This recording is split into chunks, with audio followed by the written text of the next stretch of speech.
Hi, Vanessa. Hello, Adam. Welcome to Uncertain Things. Welcome. First, I should disclose that I am currently struggling with a week-long lack of sleep, so I do hope my words make grammar right. And also, we are in the midst of an incredibly depressing news cycle. Even if you don't live in the US, I'm sure you've heard about the most recent police shootings. It is heartrending. And we don't want to give it a perfunctory treatment because of the complexity of stories around justice reform and racial tensions. Next week, we are actually going to air an episode that we've already recorded about trauma, which did touch a few related topics.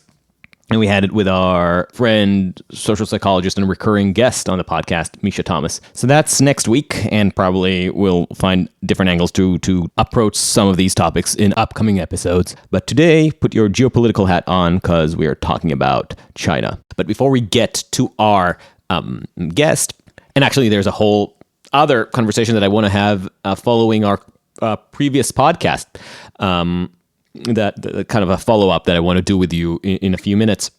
But first things first, Vanessa and I are thrilled to see how many people have been listening recently to Uncertain Things. And first, thank you or welcome. And as you may or may not know, part of the point of Vanessa and I starting this podcast is because we were trying to work through a lot of the issues in the world today and to do so with a degree of dialectical tensions. Vanessa and I have very different ideas on politics and art and all the things that we discuss in this show, and we bring guests to challenge both of us. But we also are interested in having this dialogue with you, our dear listener. And it would be really interesting to get more of a sense of what you're thinking, what you're interested in, what you disagree with. As I always say at the end of the show, come and argue with us. So we are on Twitter and increasingly on Instagram. This has been pushed by our friend and previous guest, Ken Goshen, who is a fantastic painter and also an Instagramophile, which I'm not sure if I'm saying to his credit or discredit. But yeah, we are roaming about in these platforms. So whichever one brings you salvation, you can find us there. We are at Uncertain Pod. And with the plug out of the way, our guest today is Eyck Freymann. He is an expert scholar, young scholar on foreign relations and specifically the Chinese theater and the West trying to calibrate its play in the bubbling Cold War with China. His new book is One Belt, One Road, Chinese Power Meets the World. And he also had his work published in various publications, including Foreign Policy and The Atlantic. The title of his book, One Belt, One Road, comes from the research that he's done into this initiative, which kind of branded and spearheaded by Xi Jinping. It kind of it's an interesting initiative in that it didn't really start out top down. It was actually just kind of a lot of different things happening that President Jinping just kind of decided to call this kind of really well thought, like master planned program to basically reinstate China to its imperial glory. He'll explain it in much finer detail and with much more nuance than I just did, but just so that you know, when we dive right into it, that's what he's referring to. The story of China is on a lot of people's minds, and especially when we're transitioning away from the Trump administration in the US to Biden's. Yeah. A lot of people on across the political spectrum are wondering what Biden is going to do now that we've had 4 years of a very belligerent, if potentially feckless, stance against China. Arguably feckless. That's my injecting my view there. But the interesting thing in focusing on the One Belt, One Road initiative is that it tells you several things about how China understands its own foreign policy. It tells you externally how they're trying to extend their power and influence. It tells you what happens to countries that fall under the wing and influence of the rising Chinese empire. And it tells you, and this is one of the most interesting things, in my view, that Eyck focuses on, how China domestically understands its international ambitions, what role it seeks to play in the world. It was not expecting to be as, for this kind of I guess, dry topic to be as riveting as it was.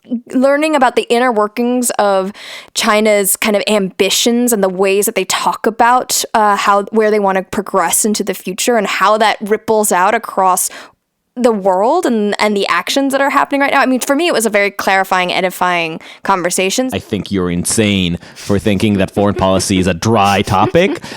That's the one topic that has nuclear weapons involved, but fine. We'll go back to culture war and sex soon enough. But at some point, we will get into more aspects, I think, of the China-American relationship. But it is interesting for me to start with One Belt, One Road, because I think this is the first thing that really made me realize how rapacious China is at this moment. I mentioned it in the interview, but I think it's almost 7-8 years ago that I started seeing the ripples of Xi's ambition reaching my little region in the Mediterranean. Mm-hmm. And you can't help but feel at least a little bit apprehensive as you see this new Silk Road stretching across continents about what this portends to our world order. And I think it is one of the most interesting and important topics to explore right now because we don't know. One point, though, we did record this conversation a couple of weeks ago, and since then, the Biden administration has already shifted to higher gear with China foreign policy. So we invited Eyck yesterday to come back and give us a few follow-up answers on how things have evolved in recent weeks. So for the most part, this interview is a bird's eye exploration and study of Chinese imperialism and the way it plays out economically, geopolitically across the world. But to those interested, in the end, we'll attach the more recent news hook and updates because that's how journalism works, right? You push the news hook to the very, very end of the interview. You bury it under nearly 2 hours of total geopolitical wonkery. That's it. That's why we are the top-notch journalists that we are. But before we get to our guest, I do have a few points of housekeeping. I'm not sure if the word is trademarked. For some reason I feel like housekeeping might be one of those non-PC terms anymore, but I guess we can still keep house. It's not gendered. Really? There's nothing gendered about housekeeping. I don't know. I'm just so like on guard. Look at you. I'm so on guard.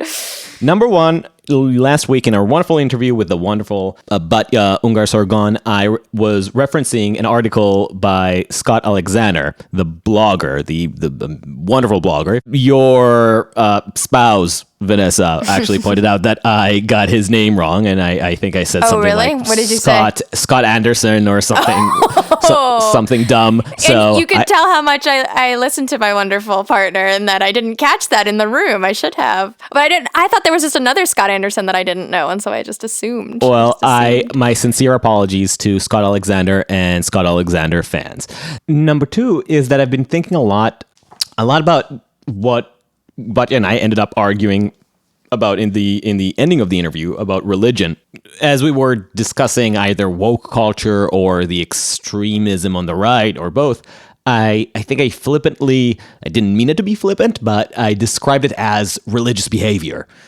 And Batya responded defensively, and understandably so, because she herself is devoutly Jewish and holds religion in a very warm place in her heart. Whereas I guess I have a more complicated relationship with the concept when I can see the value that people draw from it, but I can also see how the tendency towards religiosity can manifest in very sinister and even completely secular contexts. But I was just thinking about this, and I just wonder if you have any thoughts, Vanessa. I think I started to understand, that part of our disagreement, Batya and mine, was not just about what the definition of religion is, which I think stands, but possibly the understanding of what's happening with some of the more extreme behaviors on the elite left. Whereas I see it as some sort of almost religious conformity to an idea. She sees it as more of a fashion and something that you commit to as a class status. And I understood it later on, like working to edit the episode, how much of the exclusionary tactics of the left of constantly demarcating who is in the right and who is in the wrong, who has the moral upper hand, is a factor in her view of an aristocratic class trying to define itself and prevent others from gaining access into its inner circles. So for her, much of the ecumenical conversation on the left stems from the same impulse that makes people want to wear the right fashion brands in order to separate themselves from the riffraff. Distinguishing the benighted from the woke is a shibboleth of status, according to Batya, if I understand her correctly. In her version, there's something almost more sinister. It's just tribal for the sake of tribalism, whereas I think, oddly enough, in my version, there's almost a little more compassion to it, because the religious interpretation means that they are true believers, that they truly do see these propitiations and word control or word hygiene. I read a lot of articles this week about word hygiene as the way to correct the world, to fix the world. And that is religious in my estimate. So I wonder if you have any, because you didn't actually voice an opinion in that debate. So I wondered if you want to take the stage now. I did not voice an opinion, and in fact, I think I also slightly misinterpreted Batya, because I think I kind of, when she was kind of just processing why she doesn't see what's happening as a religious phenomenon or like a religious adjacent phenomenon, I kind of just jumped to the conclusion, probably wrongly, that it's because she has positive associations with religion and negative associations with the woke culture, and so but I think that's like a way too simplistic way to think about what she's talking about, and so I actually wish I could retract that kind of flippant observation in the moment. I don't think it was that flippant. I think you're over harsh. I mean, you could call it oversimplification, but I think you made an accurate point. I think emotionally, that's probably where she's coming from. It doesn't mean that you were dismissive of how meaningful that positive emotion that she has about religion is. But, but it's true that she had this dichotomy. Like, she was very protective of religiosity in the way she understood it as something that is committed to self-improvement and the recognition of the relationship between an individual and the community and something bigger. Right. But what she proposed as a definition for religion was very narrowly tailored to describe the thing that she appreciates about Judaism. And I think what I pushed back was to show, well, sure, but there are other things that we understand as religious that are potentially more pernicious. And some of those you could see also in the practices of woke culture, and for that matter, the some aspects of the Trump cult. Right. I mean, I guess I'm, in a way, I don't know if I'm agreeing with both of you, which is a very uncertain thing to say, but I agree with you in that I do believe the folks who are espousing these words and beliefs are true believers. I do think that it's like coming from a genuine place of feeling justified and righteous, which even in just using those words is kind of inherently bringing a bit of a religious vibe with the kind of the fervor that it inspires. But I do think Tom Holland. But it also has to do with, I mean, when Batya says that these are like class signifiers, I mean, that's like not wrong either. And I think we can talk about it not just in terms of economic class. There's like a kind of feeling of spirit kindredness with other people of this like online community that is probably mostly upper class, but I would wager kind of crosses classes potentially to like upper and middle, potentially even lower as well, in terms of like, we are one of this community of people who believe in this way. And so it is both a signifier to show you are one of the group. And it is also I think, and most of the time, a true belief that these people hold. Does that make sense? So you're splitting the baby. But I don't know. I guess I wouldn't say it's only class, I guess. I don't think that's quite right. And I wouldn't say that it's... to me, as someone who isn't religious, it's very easy for me to say this smells of religion to me, because I have a bit of an outsider's perspective of what religion is. And so, I mean, it's not wrong for someone who has an insider's perspective to be like, well, this doesn't feel religious to me. I mean, that's that does speak to something that I clearly am not grasping about how some people experience religion. And so is being religious like a more communal activity, or is it a more introspective? Either way, it's going to manifest in the way you talk about issues. So I don't know. I guess I'm on brand and uncertain. Yeah, it was just on my mind because after releasing the Batya interview, I heard an interview between I think it was Jonah Goldberg and Shadi Hamid, and it was basically an hour and a half of them talking about how religion fills that hole. Yeah. How politics fill that hole left by religion, and it's an old argument, but it just reminded me it's a very specific way of looking at things, which I just took for granted. And Batya, I guess, materialist that she is, saw more class and fashion, where I saw faith and belief. Well, maybe we should also bring Shadi Hamid on. We'll see if he'll play ball. It'll be interesting. Put it into the ether. See if maybe he's listening right now. But until then, and with that, and whatever our segue is, Eyck Freymann, back to China. We're talking about China today. We're not talking about culture war. We're talking about China, which is also kind of culture war. But never mind. With that, Eyck Freymann. Eyck Freymann, thank you for joining us. Thank you for having me. You're going to be basically educating us about a topic that we only have a very vague, dilettantish understanding of. So I hope you'll be able to actually hold our hand through this very important topic, which has kind of been looming over some of our other conversations until now. But before that, tell us, who are you? Well, thanks so much for having me. I am right now a PhD candidate at the University of Oxford, where I am finishing up a doctoral project about Chinese mega projects in Greenland and how US-China competition intersects with other themes like climate change in a changing Arctic. So this project on Belt and Road has been several years in the making. It started in 2015. I spent a summer as a research assistant to a professor at Tsinghua University in Beijing, sort of like the Stanford of Beijing. And they have a think tank and an institute. And they were doing research on the politics of Chinese investments in Europe and trying to quantify how Chinese money investments in high-tech industries, investments in auto companies were changing European perceptions and hopefully making Europeans more interested and favorable towards China. And I was struck that summer, it was the summer of 2015, you may recall this was a time when the Chinese stock market was melting down. And it looks like this could be their 1929, the beginning of the end of the Chinese economic miracle.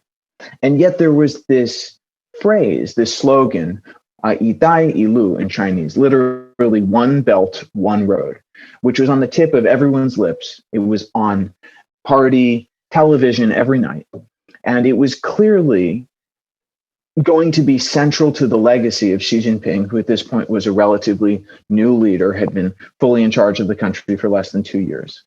And I was struck by the fact, first of all, that I had never heard of this 一带一路thing back in the States. And even though I was studying Chinese politics as an undergraduate, it seemed bizarre that this thing, which was so central to the discussion in Beijing and was an area of research from some of the country's most prestigious academics and think tanks, was not being discussed at all in the West. And then when I heard the price tag, the fact that it could potentially involve the spending of trillions of dollars in investments all around the world, it occurred to me, this is the story of the decade at least. Then Harvard gave me some money to do a trip around South and Southeast Asia, interviewing local officials in various countries where China had done great big investment projects. The one I selected was this port that went on to become world famous, but at the time was completely unknown. It is a mega port and a sort of industrial zone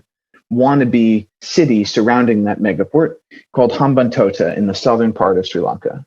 This is a completely beautiful part of the country. I would recommend people to go. There's an elephant sanctuary, there's surfing, there's beautiful beaches. But this is a part of Sri Lanka that was devastated by a tsunami. A lot of it is overgrown. Most of the houses don't have glass in the windows and so forth. Most of the local people survive. They work in salt fields. It's not a prosperous part of the country. It's not a part of the country where heavy industry is really a thing, or a place where you could expect massive investments in transportation or logistics infrastructure being viable. And yet the Chinese had this idea, in collaboration with Sri Lankan authorities, that they were going to transform this sleepy little town next to the elephant sanctuary into the largest port in South Asia, because it sits astride these sea lanes that all of these merchant ships and oil tankers traverse when they're going between the Persian Gulf and East Africa and the Suez Canal and the Straits of Malacca, which connects the Indian Ocean to Asia. And so the Chinese had this idea, and the Sri Lankans liked this idea very much, that they could transform this town, which also happened to be the hometown of the Sri Lankan president, from nothing into a global, a city and a port of global importance. But the project flopped. They spent over $1 billion on it, up to $1.3 billion in total loans, and yet the Sri Lankans found themselves completely unable to pay this back. And so the year I visited and interviewed local officials and so forth, it was the Sri Lankans had to renegotiate, and they ended up transferring the equity in this project back to the Chinese on a 99-year lease. So already what you saw here is kind of the impression that this is a debt trap for developing countries. China throws a lot of money to help regions in crisis, to have big infrastructure projects, and then they find themselves in arrears, and then China is able to exert more soft power, kind of like your local gangster. Exactly. So this became the meme. And I first visited in January of 2017. By 2018, I visited again just in time for the handover. Representatives of basically every major government, representatives from think tanks, journalists, academics were all piling into Sri Lanka trying to figure out what the hell had actually happened. A 99-year lease is significant for a number of reasons. It's also, apart from being just practically substantively significant, since it means the Chinese could do whatever they wanted with that facility, potentially even militarizing it. It's also symbolic because the British got Hong Kong on a 99-year lease. So it indicated that maybe the Chinese were considering turning around this neo-colonial model, or this old colonial model through which they themselves had been exploited in the 19th and early 20th centuries, and beginning to think about how they could impose that on the world. And this culminates later on in 2018 with a major speech that Vice President Mike Pence makes at the Hudson Institute in Washington, D.C., where he effectively announces a declaration of Cold War against China. He calls out the Chinese Communist Party for a bunch of practices that he describes as malicious. But the icing on the cake, he says, is that China is using debt and what he calls predatory economic practices to lure poor or gullible countries into debt traps. And he says, if you want an example of the debt trap, you should look no further than Sri Lanka. And he talks specifically about the Hambantota port. So it was actually not just the media that generated this storyline. It was actually the Trump administration itself, which wanted to use the Hambantota case as an opportunity to explain One Belt, One Road to the entire world. The problem is that the Trump administration got it wrong. And the debt trap story is actually a very misleading way to understand what actually happened. I think the Trump administration, by making the argument that China is coercing all of its partner countries into taking out these loans, missed out on the much more interesting and disturbing story, which is that China doesn't have to coerce most of its partners to take out loans and sign up for projects. Most of these partners are perfectly willing. They understand the stakes and they understand the risks that the project might not work out and that the Chinese might take it over. And so when we start digging into the Sri Lankan domestic politics, which are technical but a little bit, I think quite interesting, we learn the mechanism and the playbook that the Chinese use one step at a time for deepening their commercial and their political interests in the countries where they operate. And this is not just a story about the Chinese being a predatory actor. It's actually a much more two-sided story about how China finds a way of working together with local elites in the places where they do business, where everyone can win. So we've established the general impression that Westerners have about the One Belt, One Road initiative. But you argue in the book that in order to properly understand it, we need to see it as the nexus of several different developments and goals. So let's dive into that. So the first element is the actual infrastructure that China is building. This begins in the late 1990s and early 2000s, when China is preparing to enter the World Trade Organization. And it's also looking at what has been a decade of double-digit annual compound economic growth, an economic miracle like basically the world has never seen. There is a reformist premier, number 2, in China named Zhu Rongji. Mr. Zhu looks at the data and he just extrapolates them forward a decade or two. And he realizes it could actually be the case that China is consuming more than half of the world's iron ore, more than half of the world's timber, more than half of the world's copper, more than half of the world's zinc. We don't have these resources at home. So we need vertically integrated supply chains. We need our companies to go out into the world and not just rely on foreign suppliers to get the raw materials they need to do their manufacturing. We actually need them to go out and take ownership stakes in some of these companies or that are doing the extraction or the mines themselves. And we need to think about building the infrastructure, the transportation and logistics infrastructure needed to get all of those supplies, raw materials to China. And then also thinking about the pathway of Chinese economic growth, which is, at least for the last 2 decades, has been driven mostly by manufacturing, not by services. The question becomes, well, how does China actually get all of this all these finished products that it's making, most of which it's not consuming at home, to the market, to the customer, which are generally speaking in Europe and in North America. And so what happens over the course of the 2000s is there's this explosion in investment within China to build the equivalent of, this interstate highway system from scratch and so forth, entire cities where none existed before and all the rest, but also to invest money abroad. And this happens, there's this tsunami of foreign investment that grows and grows and grows. Between 2005 and today, Chinese firms have invested over $2 trillion overseas. A lot of this, particularly in the 2000s, was happening without any coordination at all from the central government. And it was a wild west. And one of the things that Xi Jinping wanted to do when he came in was to give this some kind of organizing concept. And One Belt, One Road is part of his effort to exert some control over that. We are talking about several trends that were developing over several decades of Chinese outward investment that then got folded into or under a single title, which is the One Belt, One Road. This is not a top-down program that was imagined by government planners and geopolitical strategists, but rather an existing reality where money was going out of China and developing investments around the world and then basically circumscribed into this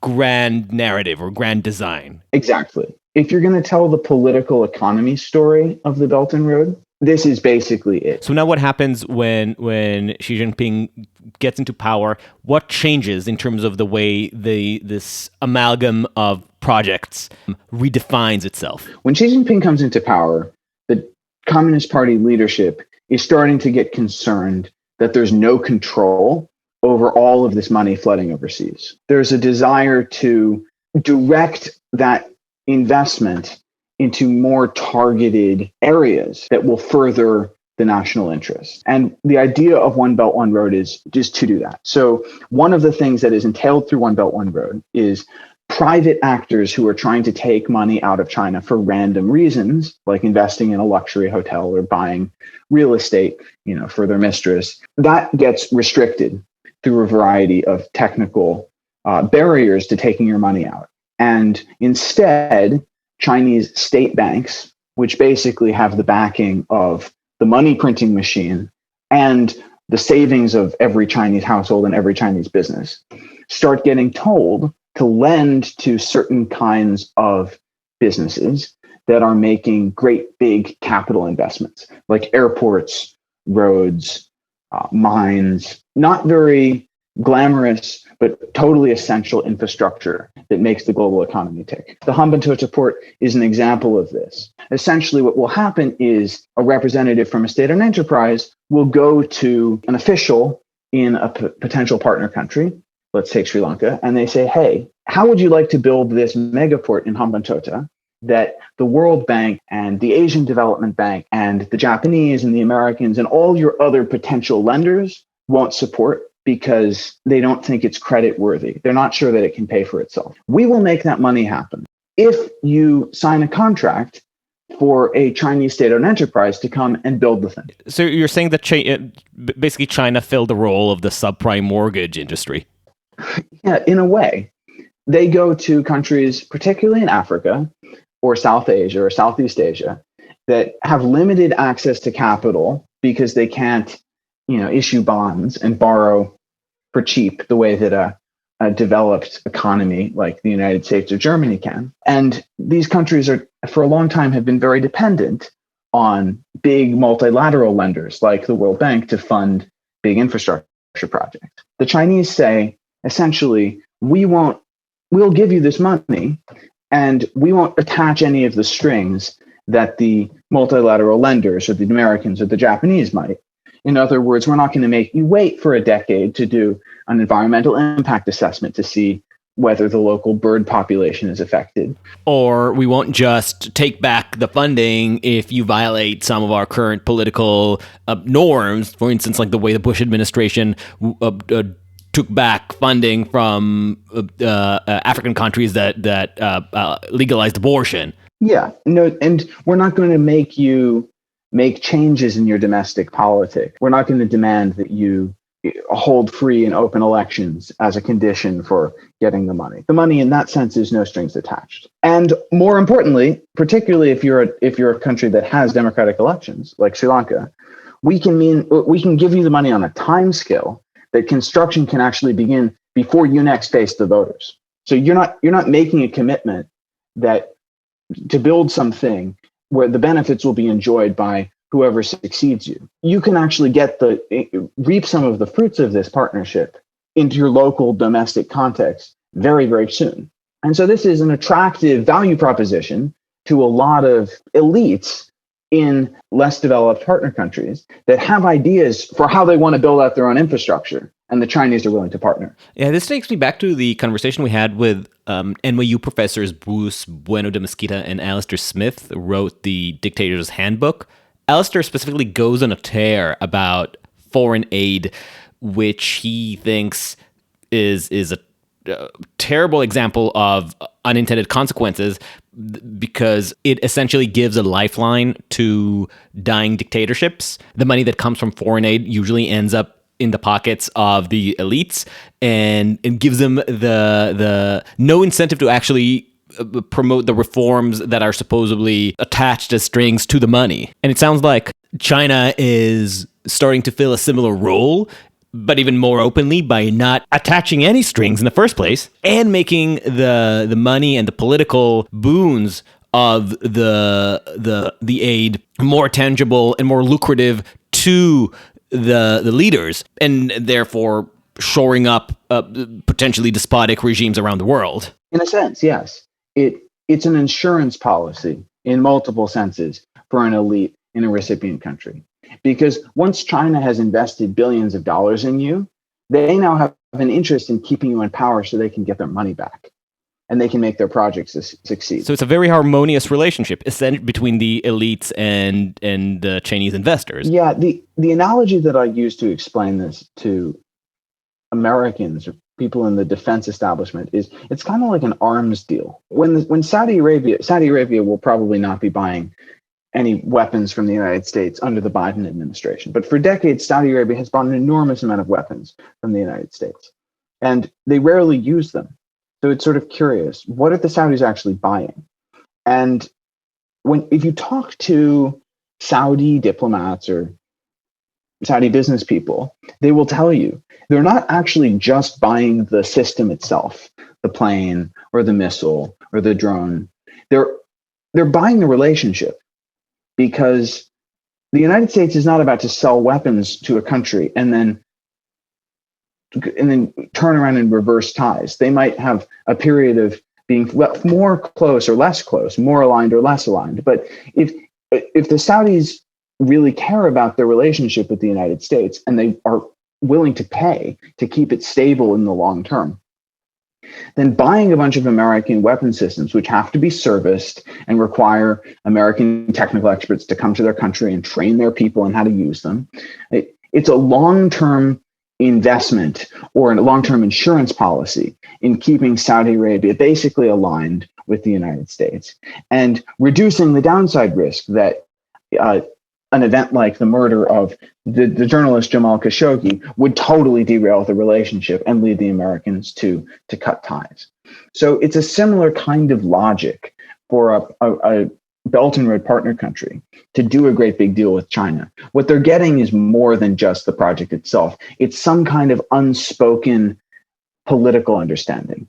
It creates the terms on which new client relationships can be developed, basically. And now countries around the world understand that if you want to be on the good graces of China, and if this is the side on the growing, brewing global superpower Cold War, you now know how to get your name on a list. Right. Well, a lot of these countries, I should say, don't like the idea of a US-China Cold War. Most of the developing world was not a winner of the US-Soviet Cold War. A lot of countries had their governments toppled, were interfered with in various ways. Some countries did quite well in the Cold War because they were able to stay non-aligned. And I think there's an interest, particularly in this new global economy, where by and large, most countries in the world do a lot of trade with the United States. A huge number of countries in the world have some kind of security relationship with the United States. They don't want to burn that bridge. On the other hand, China is, by multiple metrics, the largest economy in the world already. It's growing very fast. It makes a large and growing basket of products that everyone uses. Why burn that bridge either? You want it both ways. So it's what China would say is it's a framework for affiliating with China where you win and China wins. And they'd say it's not zero sum, because it doesn't mean that we're forcing you to choose between China and the United States. But it is, on some level, a declaration that you're interested in a long-term, productive relationship with China. Okay, but what's the fine print? Is it really a win-win? And if it is a win-win, is it something that the West should be paying attention to, should be concerned about, or just saying, great, here's a superpower that wants to develop these relations with developing countries, and they might, in the process, actually lift up a lot of those struggling economies. So wonderful. Exactly at the time when America and the West are deciding to recede and recoil from their global commitments and involvements. It's one of the few things that seems to have bipartisan support in the U.S. right now. So what's the problem? Exactly, right? What's not to love? So here's what's maybe not to love. You have to look at stop looking at what the Chinese called exoprop, or propaganda for foreign audiences, and start looking at the Chinese, the propaganda for domestic audiences, the stuff that's produced just in Chinese, and either, if it's translated at all, not disseminated widely abroad. And I talk about this a lot in the book, but I think that the key, if you want to understand it, is a 6-part documentary series called One Belt, One Road, Yi Dai Yi Lu, which aired on Chinese Central Television in 2016. And this tells the story in outrageously over-the-top form of why Xi Jinping proposed this idea and how it relates to the ancient Silk Road. And essentially, it's trying to explain to its own population, here's what we're trying to do. Here is how it is worthwhile that we, who are in many ways still a developing country, are going to be spending astronomical amounts of money overseas rather than helping our own people. So here's how they spin it. 2,000 years ago, China has this emperor, Han Udi, who, by the way, is widely regarded as the greatest emperor in Chinese history. He doubled the territorial extent of the Chinese Empire. He presided over 5 decades of prosperity at home. He oversaw the flowering of culture and arts in the Han Dynasty. Every Chinese person of any level of education knows this guy. He is the pinnacle, the apex of Chinese territorial extent, imperial China's cultural flourishing. And previously to Xi Jinping, he has never been credited with the founding of the ancient Silk Road, because the ancient Silk Road was not a thing to be founded. It was a spontaneous network of trade routes that rose and fell and shifted over the centuries. And it didn't really pick up until centuries after his death. But in the propaganda, it is very clearly stated that Han Udi founded the ancient Silk Road by sending some adventurers into Central Asia to start trading with the nomadic tribes there. And the historical narrative, which then is laid out in great detail over the rest of the series, is that this ushers in this golden age of world history with China at the center.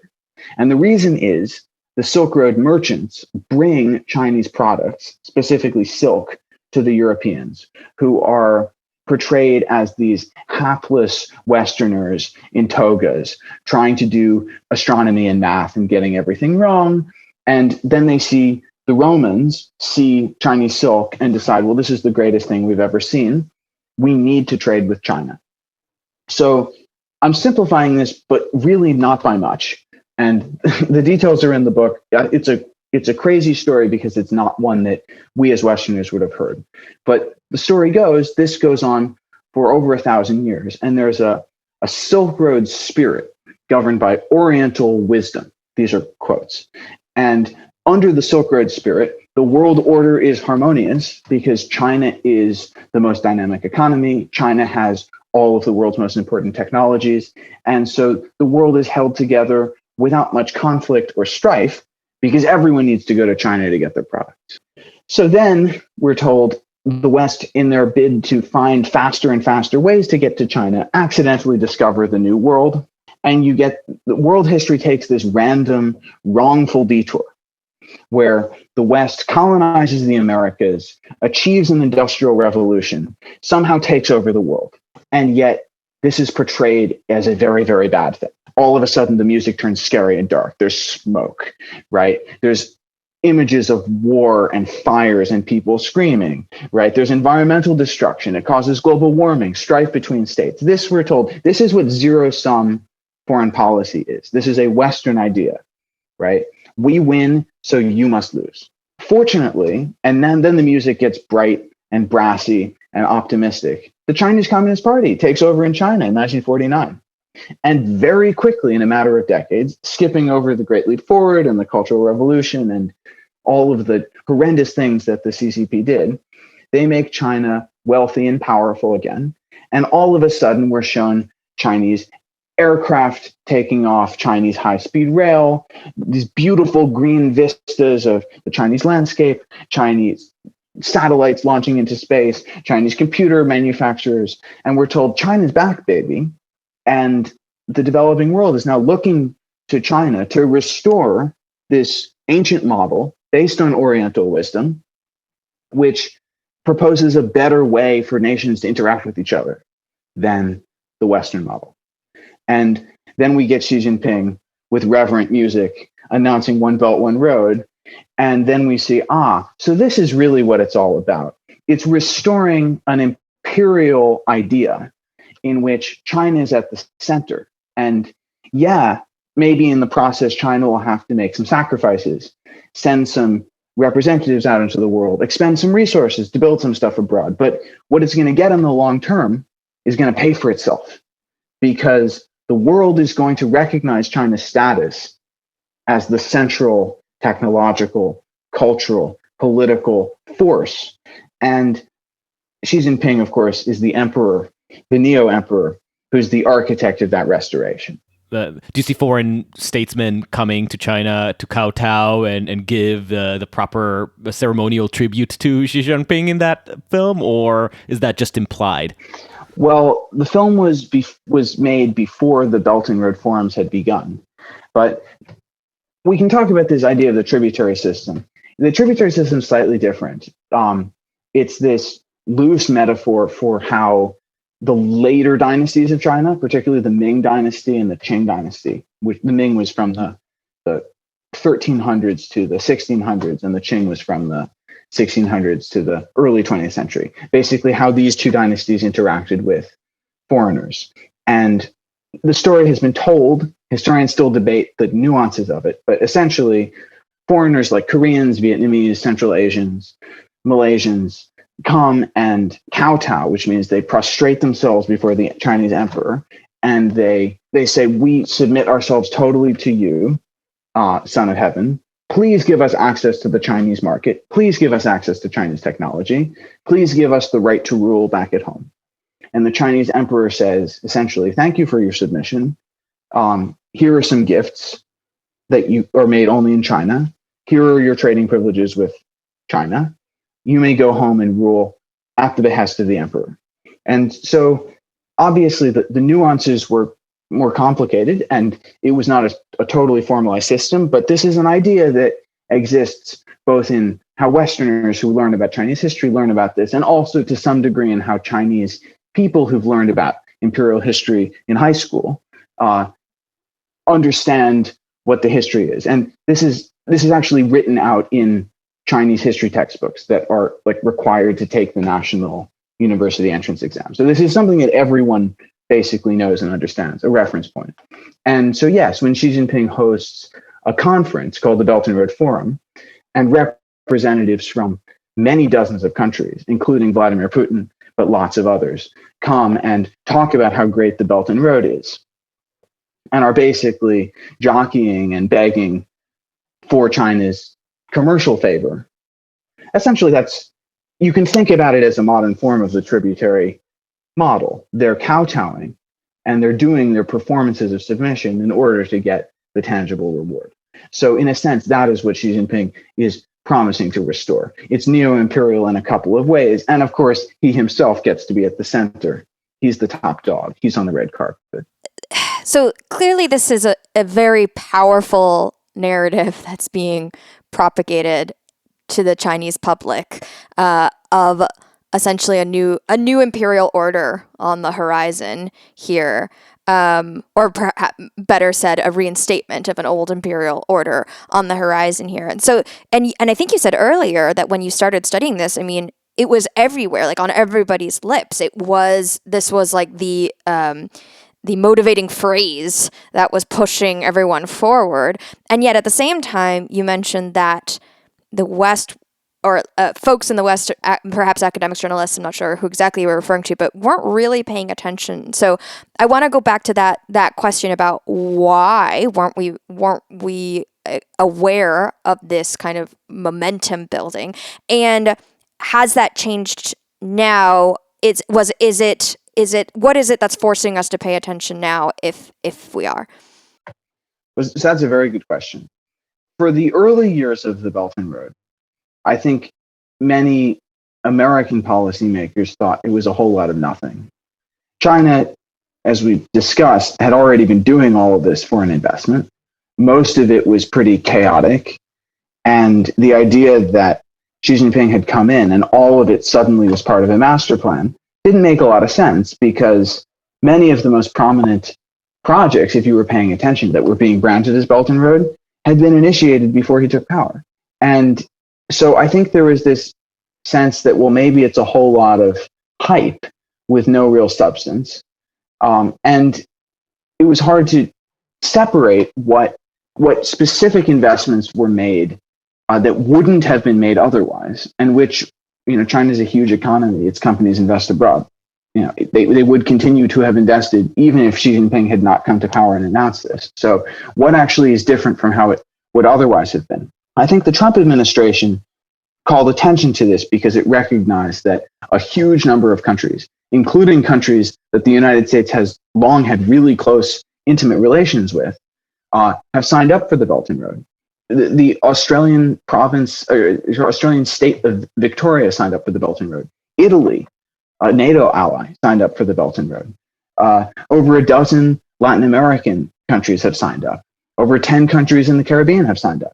So the Trump administration, as it took a more hawkish turn towards China, began to see this global expansion plan for Chinese commercial power in a much more threatening light. And I think also at that time, cracks began to appear in the initiative itself. First of all, there was some opposition within China because, in fact, for the first few years of Xi Jinping's term, it wasn't really very carefully run. And a lot of money was channeled into projects that were badly thought out and were destined to fail. So some people at home said, well, this is bad policy. We need to be more disciplined. And then there was also a recognition that, that can have consequences. If we overstep, if we're not careful about how we do it, we could actually get a backlash from the Americans or from people in recipient countries who don't want to see their governments taking out huge loans. I think for the last 3 years or so, China has been in a sort of prolonged rethink or reset period where they're trying to figure out how to keep the best elements of it while slowly winding down the elements of it that don't work so well. Interesting. I remember when I first came into awareness about the One Belt, One Road initiative. It was because of projects that were suddenly popping up around me. There was I think it was around 2014, 2013, when there was offshore gas extraction deals that Israel made with China. And then during the Greek debt crisis, I remember there's a lot of reliance on Chinese partnership to rekindle forlorn infrastructure. It's getting a little eerie because you could see all these Chinese projects suddenly percolating around the Mediterranean. So clearly something was up. But still, I'm not sure I'm hearing from you why the West should be on alert about all of this. So it's interesting you bring up Greece. Greece is obviously a chapter in my book, so I've looked into this in great detail. When the Chinese first started buying up assets in Greece, it was after the Greek financial crisis around 2011, 2012. And they were invited to do so by the Europeans. This was at a time Greece was way overextended. They had this debt that could never be paid for. And all of the German banks, all these European banks that had lent to Greece were in deep, deep trouble. The question was, well, we just need as much foreign investment as we can possibly get into Greece.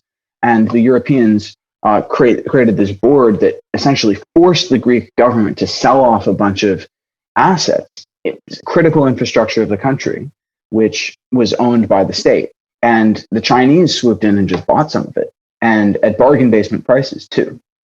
It wasn't until much more recently, and by the way, this isn't the only European port that the Chinese have acquired. Chinese have investments in all kinds of European ports. So in Italy, in the Netherlands, and so it wasn't really until 2017-18 that the Trump administration started focusing on this debt trap argument, and popular views of China began to become much more negative in the West. That the Europeans, for example, began to say, "Oh crap, we need an investment screening system so we can prevent China from buying any more critical infrastructure." And the solution, which was focused on by the Trump administration, is, above all, we need to keep China out of digital infrastructure. Huawei in the 5G systems is one example of this, but that's not the only one. There's undersea fiber optic cables. There's satellites. And then there's software. There's TikTok and other sorts of Chinese apps, which could be surveillance devices for the Chinese Communist Party, and other WeChat and other kinds of software that are developed by Chinese tech companies that can be used for financial technology to send money across borders outside of the bounds of control of United States regulators. There's all kinds of other, it's a Pandora's box of potential problems for the United States if China can really roll out some of its digital products along the Belt and Road, because it can create a sphere where the United States has really no power at all to set standards and rules for how data is used, for how data is collected, and for how money is transferred. So here's a question, and I have my own answer to it, but I wonder if yours is similar or completely different. are we mostly worried about this just because as Americans or as people who've grown accustomed to an American-centric world, we are not sure what a bipolar world is going to look like, or what it could mean to American economic stability that the gravity is shifting? Or is there something else? Is there something deeper than just economic dominance? So this is the key question, and I talk about this in the conclusion of my book. It's there's obviously plenty of reasons why economic dynamo, and that's what China is, right? That continues to grow incredibly fast, which is run by a ruthless authoritarian regime, which is what the Chinese Communist Party is, which is spending trillions of dollars overseas and investing trillions of dollars overseas. There's plenty of reasons to think that that's a threat, but it's because it's so massive and it's so structural. It's really important before recommending policies to think about what the national interests are that matter most and how this thing actually touches on them. I argue in the book, and I'm living in the UK now, studying at Oxford, and I'm about to write this essay, that the UK needs to think through its options because maybe its national interests don't line up perfectly with the United States in this regard. There's one scenario in which the UK says, okay, well, if the US and China are sliding into Cold War, we're on Team America all the way, and we'll accept the costs. But there's another pathway that, although it's unlikely, that the UK could conceivably take, where they'd say, actually, we still have this alliance with the United States. We're not going to break that, but we will associate with One Belt, One Road. We might not let Huawei into our 5G systems, but we have no problem with letting a Chinese enterprise build a nuclear power plant or help us expand the London Underground if they're going to make a good offer. We have no problem with letting London become the global hub for China to internationalize its currency. Why not? We can play the two superpowers against each other and get rewards from each and have more autonomy. And people in Washington will take us seriously if we do that.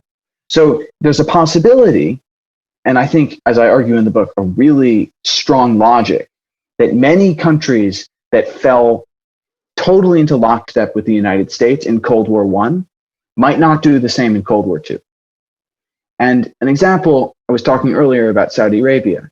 Many of the United States' closest allies in the Middle East have not banned Huawei, and in fact are continuing to let China to invest in their most sensitive stuff, including the Israelis, by the way, who supply a lot of essential military technology to the United States. They're letting the Chinese invest in early stage tech startups. And they are resisting pressure from the United States under Trump and now under Biden to restrict that investment. So if you're Washington, you need to think through a couple of possibilities. One is a possibility that One Belt, One Road fizzes out on its own. China has some kind of domestic economic issue, right? It's possible that this will not be a serious thing. It's also possible that China won't bother to try to really turn it into a geopolitical bloc. It will just keep lending and trying to get friendly people in power around the world. And if that's the case, maybe it is something we can live with. It's something we might not like. It's something we might push back against if, say, China tries to get influence in Mexico. But if China wants to build some roads in Africa or buy some, lithium mines in Bolivia, who cares, essentially? But there's another way to think about it, which is this neo-imperial idea that China is propagating at home is essentially an idea for what the world order will be once China overtakes the US as the top dog. And if we think that this is scary and we don't want to have to go to Beijing as supplicants, and we don't want our allies and partners to have to do that either, then we need to think very hard about pushing back. And in particular, we really want to keep it from becoming a mega geopolitical bloc, a la what the Soviets built in the 1940s and 50s, in which lots of countries are completely locked into Chinese systems because they have Huawei with their telecom networks and they're using Beidou instead of GPS. and they're not using any Western software products. They're using Alipay and WeChat Pay instead of Western banking products. We have no visibility into how these systems works, right? We have no ability to influence them. China sucks up all their data and controls them. Maybe that's a really, really scary thing, and we should obstruct it however we can. And before we go into that question, something that we talked about before, you and I, even if the story of debt trap is overhyped and as a rhetorical move, there's a lot of fine print that comes with Chinese power, influence, and infrastructure.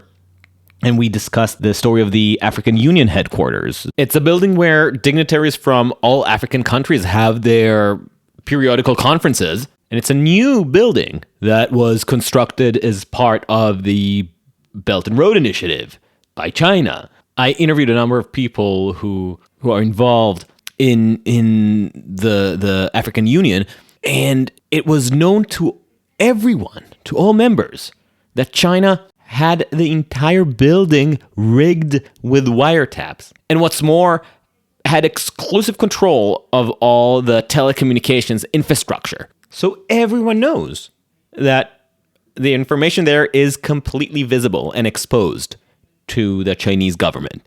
But as you said in the beginning, that's something that they were willing to live with. This is something that they just acceded to. Yes, and remember, the United States has been caught with its proverbial fingers in the cookie jar, spying on everyone. There was a huge scandal a few years ago where the U.S. intelligence community was reading Angela Merkel's email. Right. So everyone around the world, if you're a government or a defense expert, or you run the intelligence services in a country like Malaysia or the United Arab Emirates, you're assuming that the American intelligence is reading all your stuff and is listening to all your conversations. I mean, how can you not at this point? And so if you've already made peace with that reality, what's really so scary about Beijing having the same access?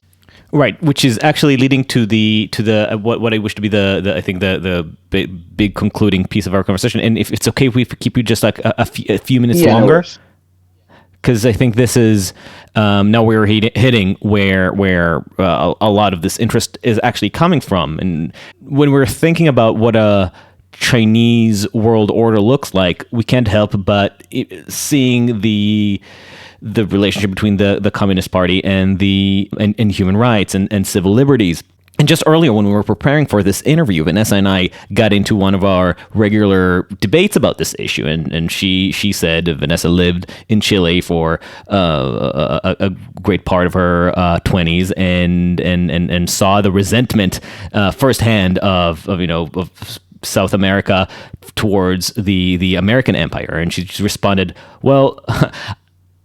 I'm not sure that America's record on civil liberties and human rights is not quite as bright as you'd think from our posturing against China on these issues. Which is what I would say what Trump told O'Reilly in that infamous interview. But never mind, we kill people too.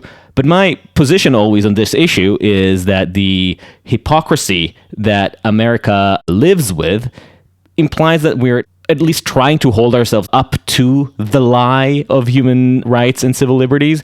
Whereas with the Chinese world order, I'm not even sure that is part of the vocabulary. There's nothing for them to be hypocritical about. So you might say that this is a comparison without a difference, but I don't think that's true. I think that having the principle, even if you embarrassingly, disgustingly, almost criminally fail to live up to it, is better than not having the principle at all, especially when you are establishing or trying to establish an hegemonic world order.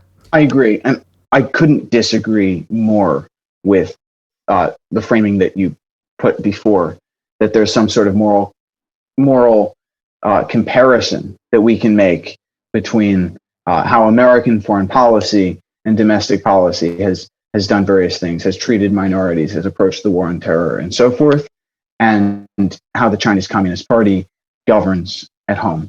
What is happening in Xinjiang is the great tragedy and the great crime of our times. It fits every definition of genocide that I have read under international law.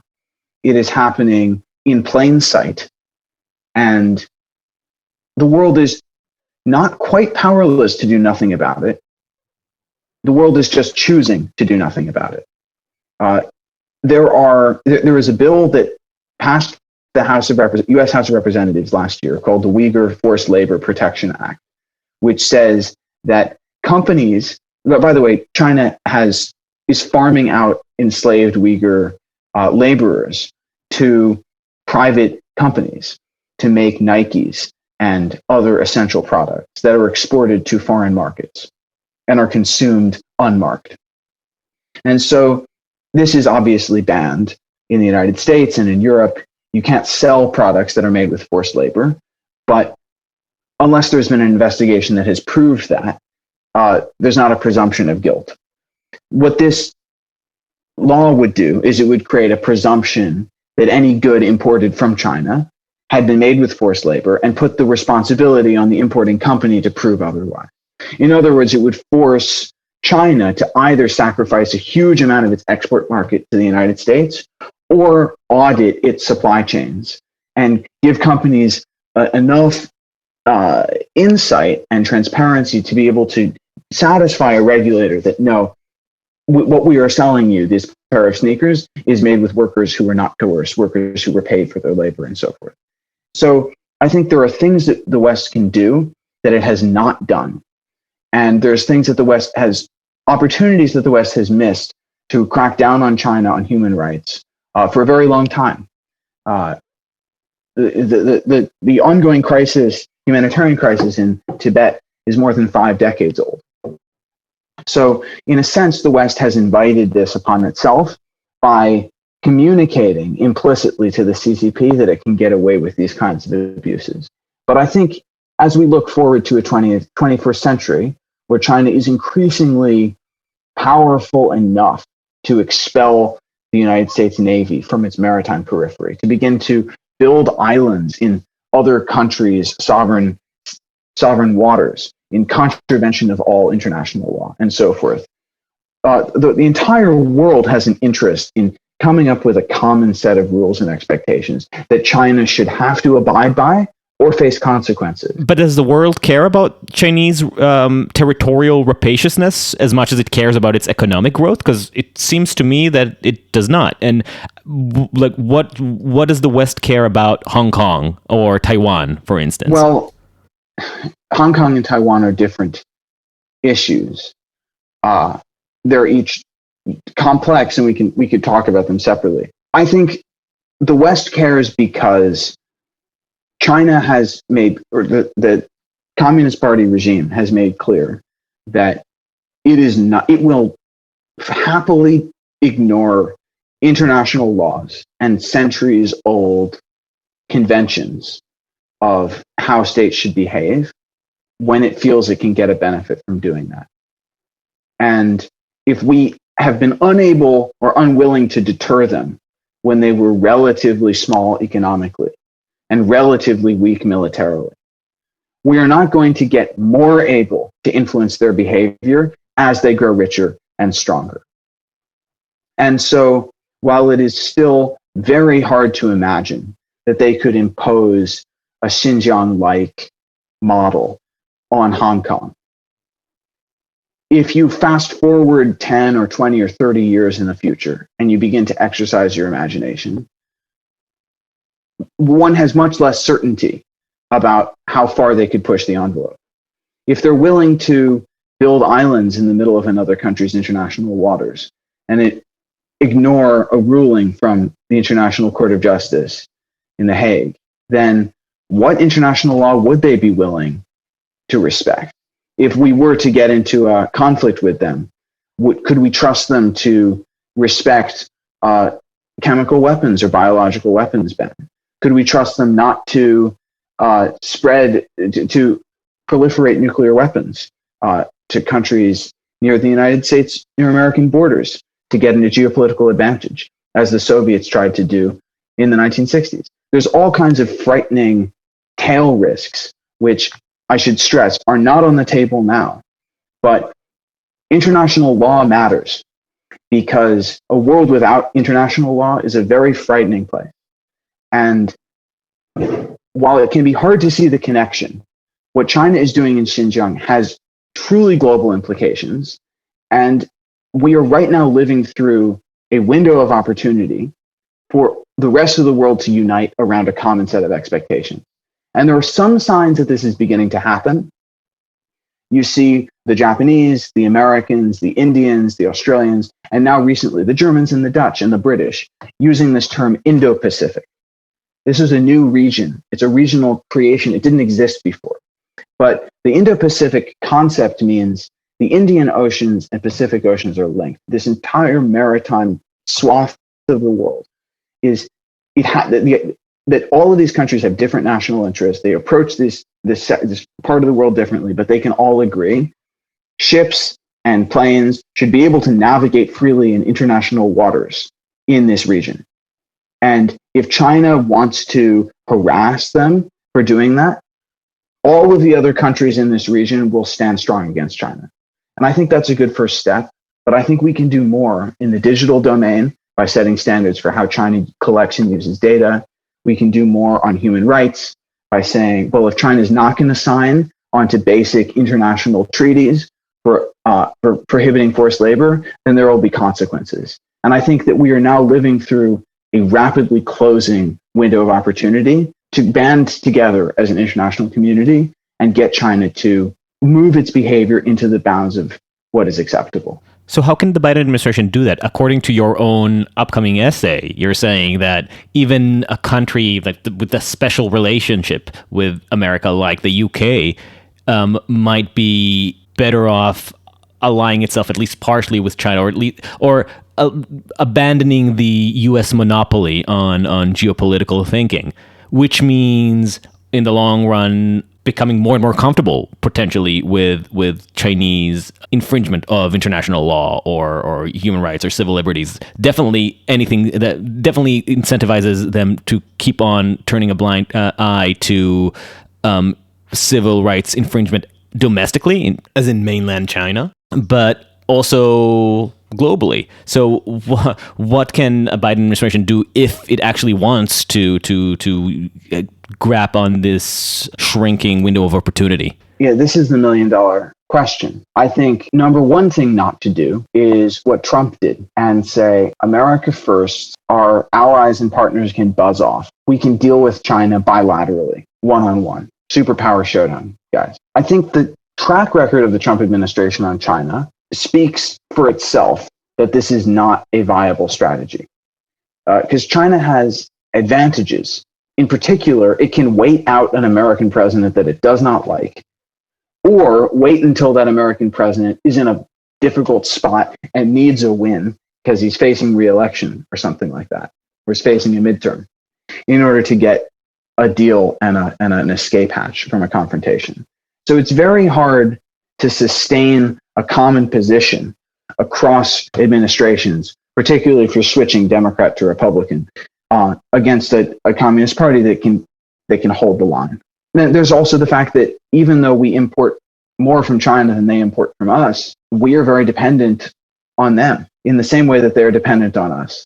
And imposing tariffs, as Trump did, just creates a bill that will have to be paid for by American families, in particular low-income families. So I don't think that's a viable strategy. But I also don't think it's a viable strategy to go to our allies and partners and say, look, it's time for choosing. You're either with us or you're with them. Because I think a number of countries, if forced to choose, would choose China. I don't think that's a very long list, but I think the list is getting longer as China gets richer and more powerful. And I think many countries, if they were asked to choose, would respond by banding together into a third bloc. There was an equivalent in the early Cold War, the non-aligned movement. But this time it would include the Europeans. And they'd say, well, if you want to go down this slippery slope into a really scary confrontation with the Chinese, count us out. And so that would leave America friendless and without the leverage to really pressure China on the issues it cares about most. So the solution is you have to do enough diplomacy to get everyone on the same page and approach China with a common position. And you also have to recognize that allies and partners are not going to want to cooperate with you on that if they think that you are trying to get to total decoupling from China economically, technologically, financially, because a lot of these countries have interest in staying connected to China. So you need to pick and choose your issues. I think human rights is a very good one because it's so obvious and it cries out for more morally for action. I think it's an easy way to get the Europeans on board. And I've made that argument in print. And that's number one. And I think number two, you can make a common set of regulations or common set of standards for technology companies. And you can make that together with the Europeans and the Japanese, but also with the Indians and some others. By the way, those rules should also constrain American tech companies who have been able to run rampant in most of the world with minimal to no regulation. And then I guess the third thing you can do is Indo-Pacific, an idea that in this enormous maritime space where so much of the world economy is based and through which so much of the world's oil travels and trade in goods moves, that there should be a common understanding. Vessels should be able to go through international waters at will without anyone harassing them. And that means China can't build a bunch of reefs in the middle of the South China Sea and claim that it owns all of the ocean for hundreds of miles around and harass ships and planes that try to pass through those waters. So you're basically saying that the one path you see is being resigned or even fully accepting the idea of a bipolar world, but in a way that allows a more muscular renegotiation and assertion of certain norms and principles of trade and of international interaction, etc.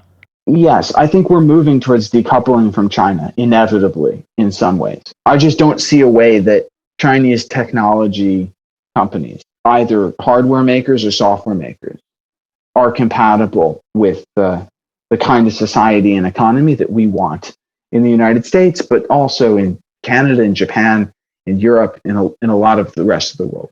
It's not acceptable to have the CCP with a listening device in every home. It never will be. And as long as there's no way to verify that these regulations can be abided by, and it will be very, very, very hard to do that, then the only solution can be moving towards decoupling. But I think more broadly, this new Cold War, for lack of a better analogy, that we're entering now is different in a lot of ways from the world in 1945 at the end of World War II. The United States and the Soviets had hardly any economic relationship at all.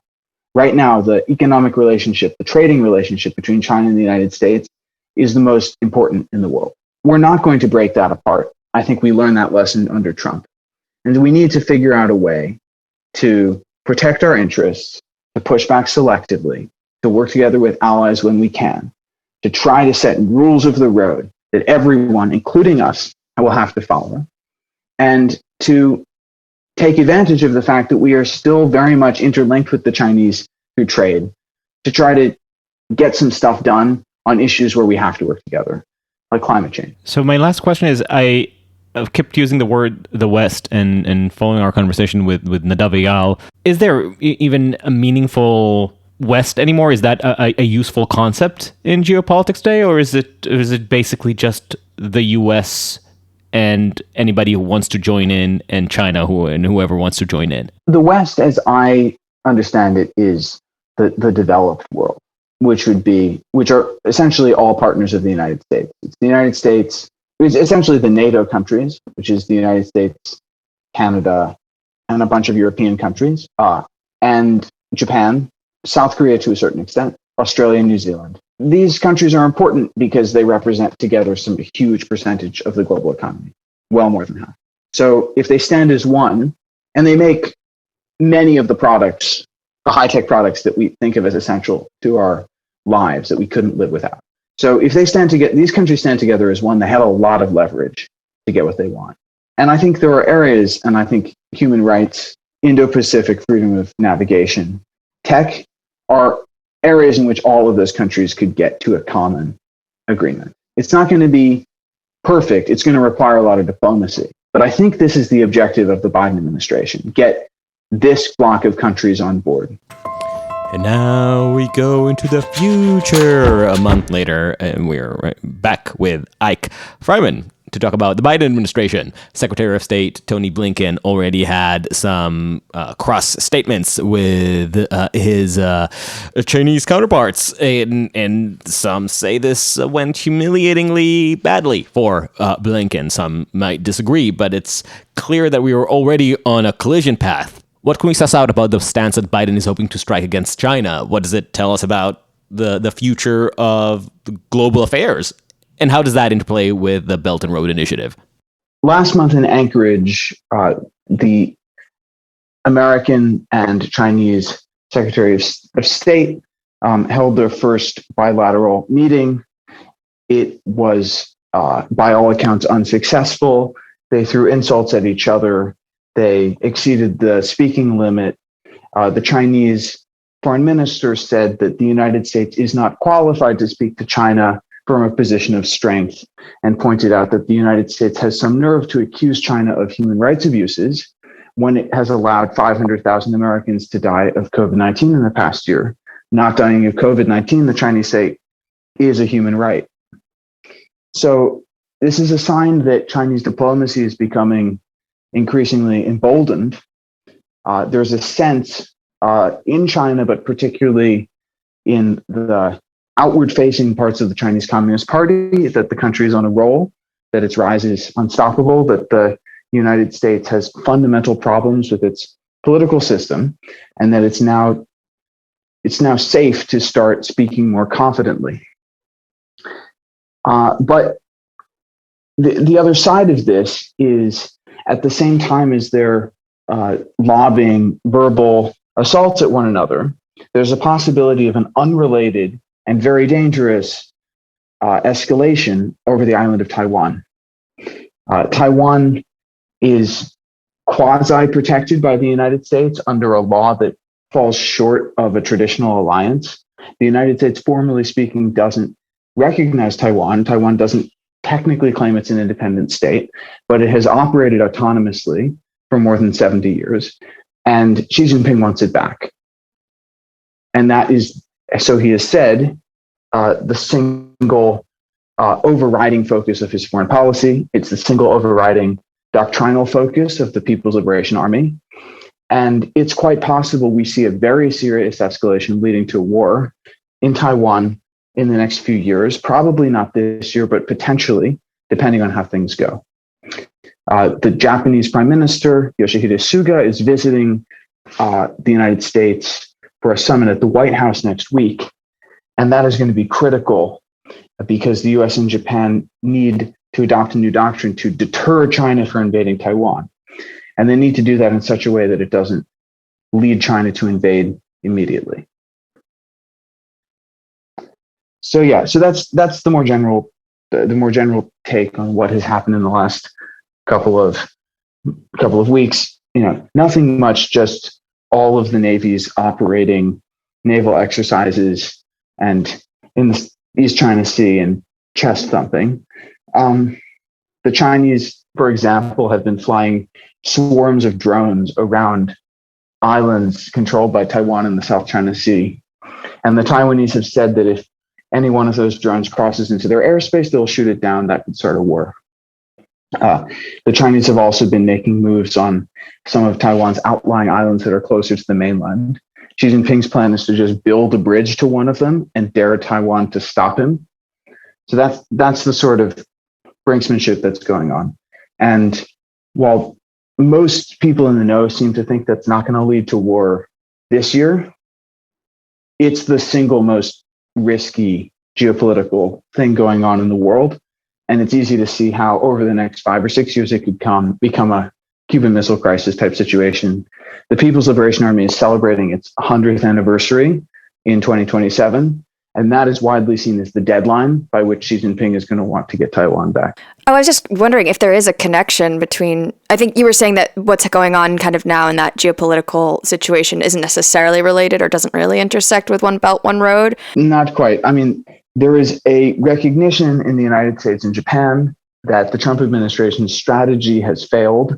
Clearly, criticizing and insulting the Belt and Road as a predatory debt trap thing has not worked. It has not dissuaded China from exporting all kinds of infrastructure, but particularly high-end digital infrastructure all around the world. And there's a recognition that the US and Japan have to do something more organized to make a competitive counteroffer.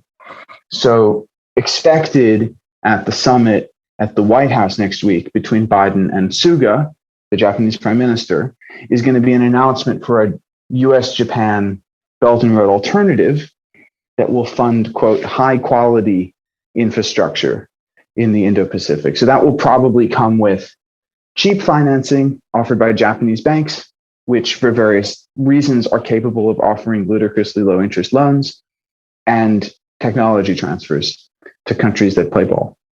So it's going to be a way to compete, not necessarily deal for deal with China, but to be in the arena as an active provider of infrastructure finance and technological help to try to make sure that these countries have some options. What would be some of the examples of the technological help, I assume coming from the US as well as Japan? Well, a big part is going to be green tech and renewables. Everyone in theory has signed the Paris Climate Accord.